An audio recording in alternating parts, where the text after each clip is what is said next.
Го следите неделното интервју на Слободна Европа. Во него гостин е кандидатот за премиер на СДСМ Радмила Шекеринска. Господја Шекеринска, што очекувате да се случи со спорот околу името и нашите евроинтеграции по изборите со оглед на тоа дека и власта, и сега и најголемата опозицијска партија кажа дека независно од тоа кој предлог ќе биде прифатен како заедничко прифатливо решение, тој треба да помине на референдум.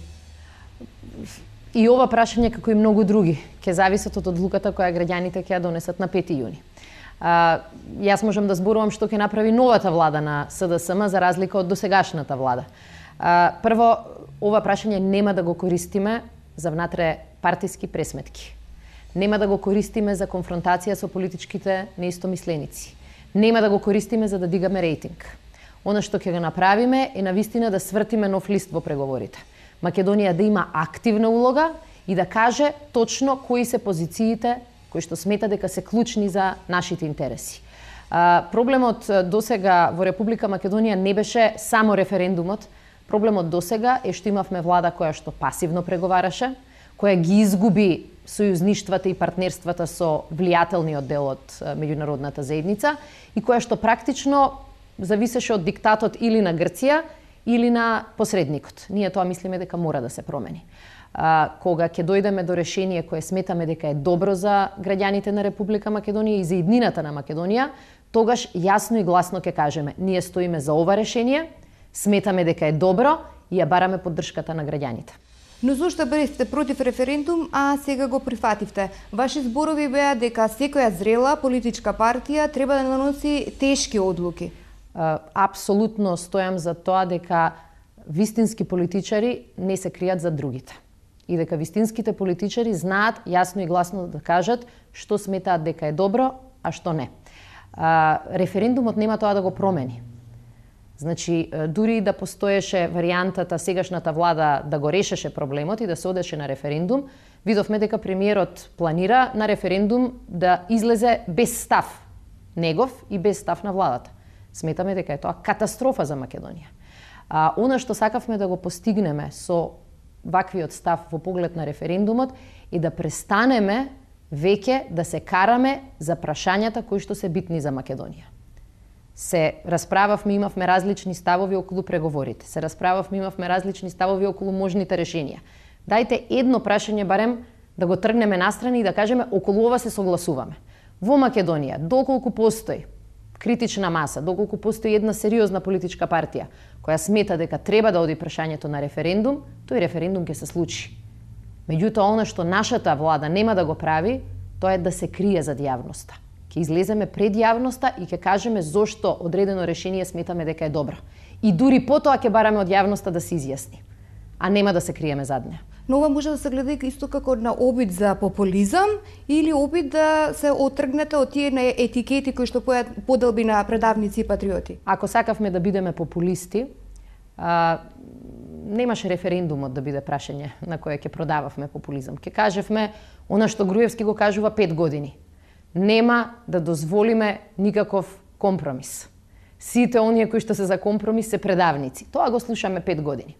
Разликата помеѓу нас и владата на заминување е што ние на овие прашања навистина не печалиме поени.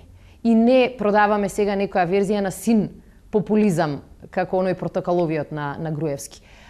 Факт е следен, дека Македонија веќе не може да трпи од оговлекување на ова прашање. И дека цената на овој спор, за жал, ја плаќа Македонија, а воопшто не ја плаќа Грција. Затоа сметавме дека е многу важно да се сконцентрираме на барање на решение, а не на сите други прашања кои што се помалку битни. Во делот на изборите, како мислите да победите кога ВМРО-ДПМН има и натаму висок рейтинг? Високиот рейтинг се покажа дека е мит.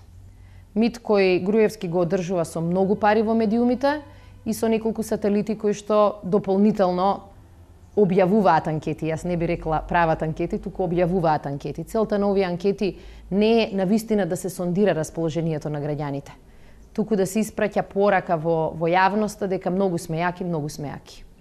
Во сегашна ситуација во која анкетари се прикажуваат како представници на штабови на ВМРО ДПМН, во кои администрацијата се плаши да се изјасни за кого е, заради тоа што реперкусиите ќе следат набргу, анкетите на вистина стануваат проблематични, дури и за оние кои што реално сакаат да го сондираат расположението. Заради тоа, јас ја гледам помалку власта и нејзината нервоза и сваќам дека вистинските анкети и нив им покажуваат дека трпението на јавноста е на крај и дека поддршката веќе нема да ја добијат. СДСМ е 6-та година поред во опозиција. Дали победата ја темелите на тоа да коалицирате со повеќе други партии за да обезбедите потребен број пратеници за да формирате парламентарно мнозинство?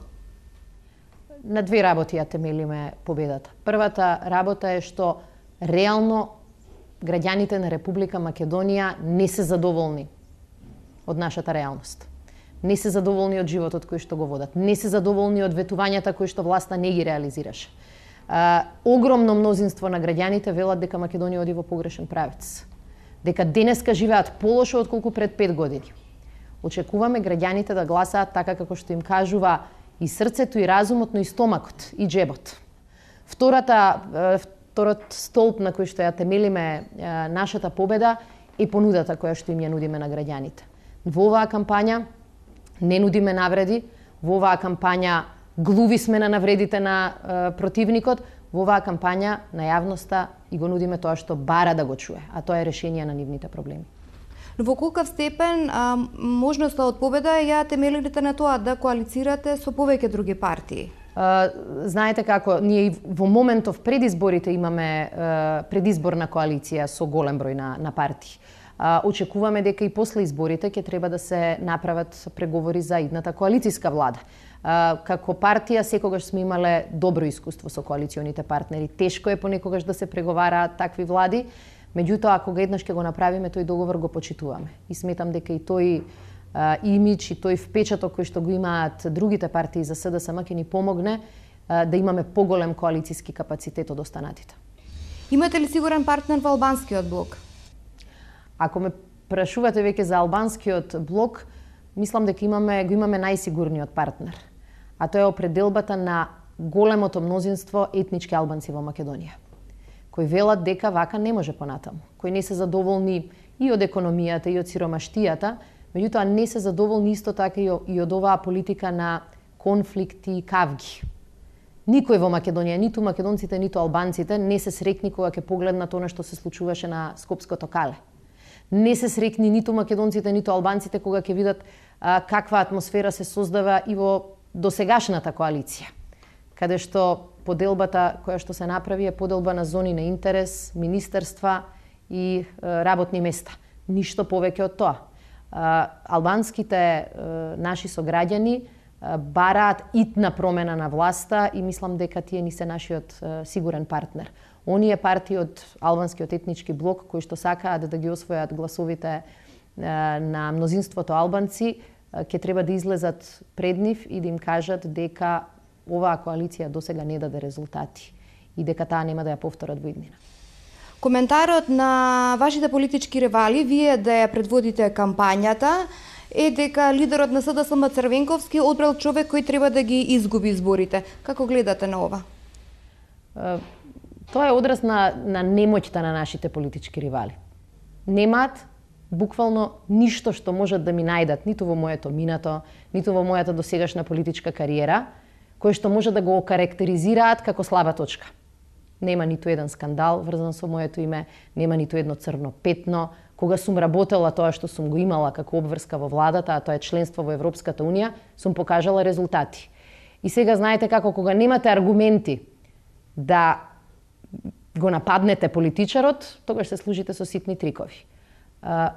Времето во Македонија денеска е премногу тешко за да политиката ја сведеме на ситни трикови.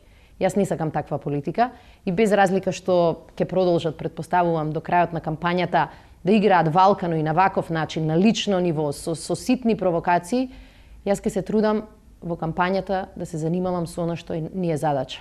А тоа е да разговарам со граѓаните, да ги чујам нивните проблеми и да им кажам како можеме да ги решиме. Ви благодарам на разговорот. Го следете неделното интервју на Слободна Европа. До гледање.